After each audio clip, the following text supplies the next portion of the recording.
Welcome back. You're watching News Across Nigeria. We'd like to remind you that all our top stories can be found on our website. That's channelstv.com and on youtube.com/channelsweb.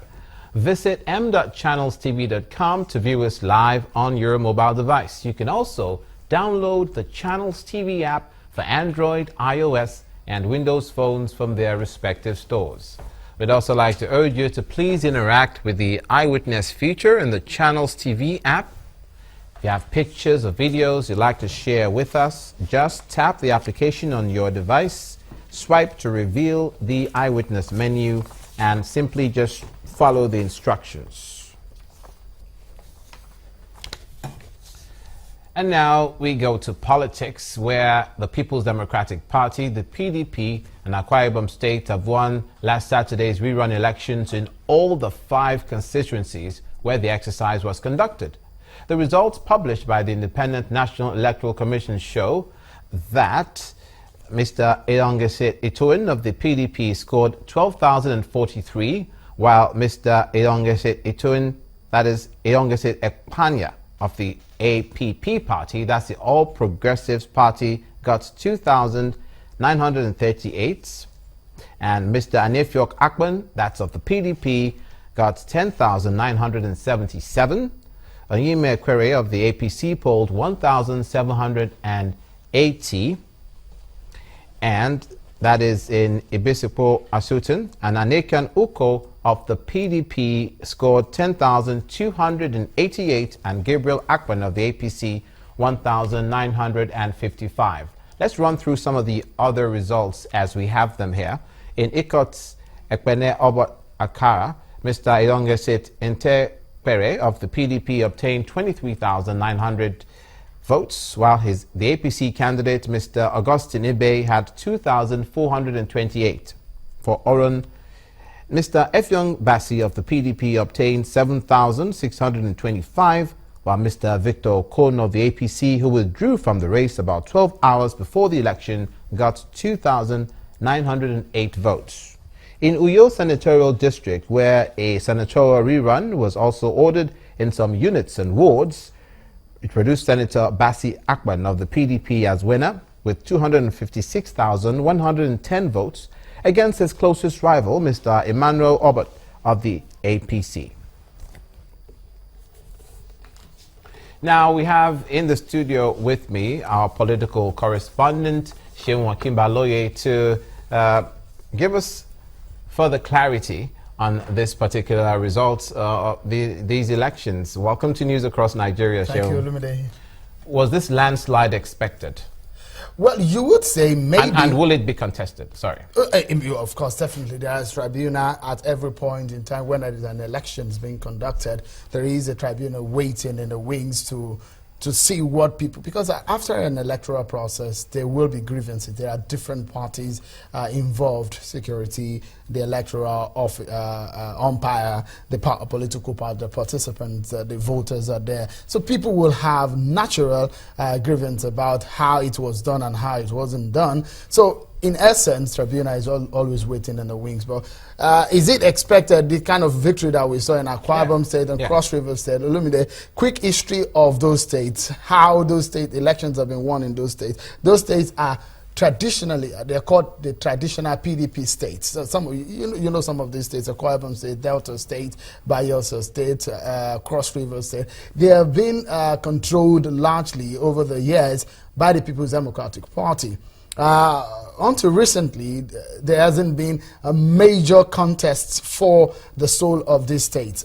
You know, every politics is, largely local. So you will find that when elections at these local levels being contested, it truly calls and brings to the fore the strength of the political parties and the strength of their candidates locally.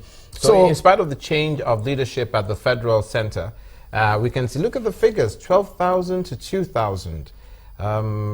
23,000 to 7,000. The margins are really large. Take away any possibility of any discrepancy in the exercise. The fact remains that every political party should have a base, should have the roots they should have in their locality, because, you know, basically the structure of any political party is from the ward level up to local government level, up to the constituency, and up to the state and national. So in essence, this kind of election, state assembly elections, local council elections, they really will be asking a major questions from their followership. How strongly rooted are they?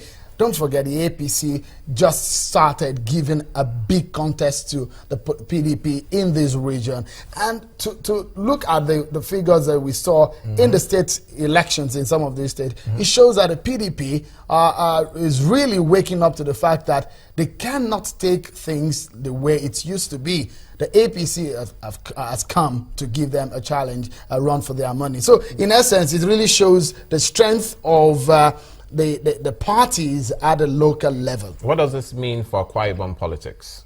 It means a lot, because when you have a reinforcement of the victory at the governorship level, and you win an election in this in somewhat more local stage, it just tells you that maybe your party is on the ground. It just gives you a more resounding confidence that, look, maybe you're just on the right lane politically, and the party, you know, has lost prominence at the center. They just control about 13 states or so, compared to controlling almost 23 states before the 2015 election. So a lot of statements will be made in the subsequent elections that we will see in the state. But for now, will this make it easier for the governor?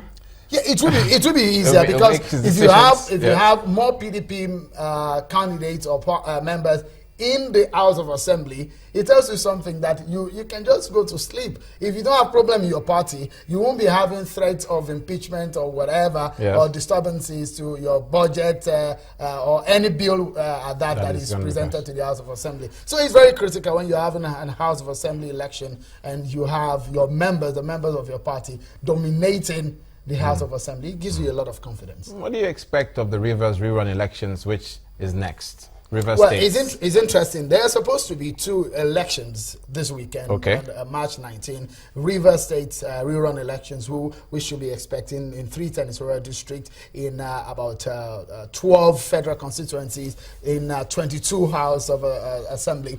But the FCT local council elections has been cancelled by INEC. That's a breaking news just coming into some of the news that we're getting right here on Channels Television. So the FCT rerun has been cancelled. But for Rivers, it's large. You know the kind of deployment INEC has done. INEC initially was going to deploy almost 40,000 personnel for the FCT and the Rivers election. Almost 25 or so thousand personnel INEC could be deploying. But again, the police has also deployed the AIG, AIG Balanta, DIG Wakama, 3 commissioners of police, about 9,000 the policemen that will be added to the ones on the ground of Rivers. It shows you just how serious this exercise will be. It's going to be big. In Rivers State, it's going to be like a general elections on that day, and you can imagine the kind of atmosphere that one can expect. Exactly. Okimbaloye, thank you very much. You can catch Shehu Okimbaloye on his program Politics Today. That's on Sundays. Yeah, and Sundays at 6. Weekdays 7 to 7:30. 7 to 7:30. Yeah, free of charge. Thank you, Lumide. Thank you, Shehu. You're welcome. From there, we'll turn our attention to the Nasarawa state government, which is taking adequate measures to construct flood-prone areas to ease the difficulty of residents in such areas. Now, Governor Tanko Almakura dropped this hint while assessing the topography in Lafia, the state capital, where the water channels will be built, especially in Tudun Kauri. The governor noted that the people have suffered a lot of destruction as a result of floods in the last few years, and said it will be a thing of the past. This is Tudun Kauri in the heart of Lafia, Nasarawa State. The area is always affected by floods during the rainy season. To bring an end to the unbearable situation by the residents, Governor Tanko Almakura has visited the area and has decided to build water channels in the area to ease movement of floodwater after heavy downpour. I'm here in the heart of Tudun Kauri, an area of Lafia Township which has suffered so much problem with regard to flood of water every season in the past 10 years.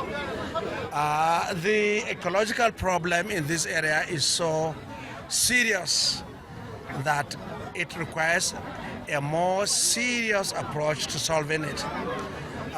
It is a pity that government has not been able to do this all this while because it was a job that we considered before to be very light.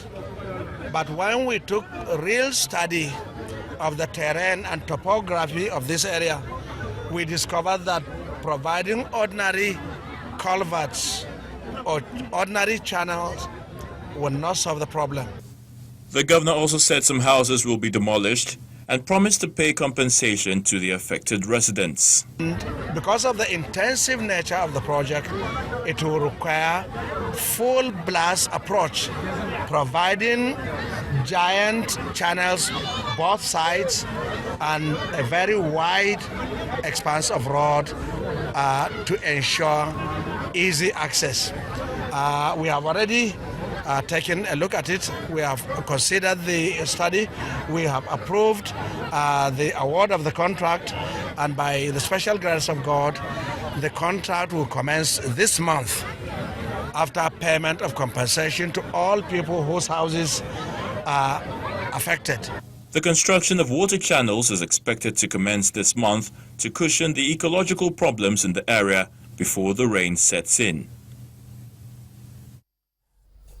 The Delta State governor is cleaning house in the education sector in Delta State. That's next on News Across Nigeria.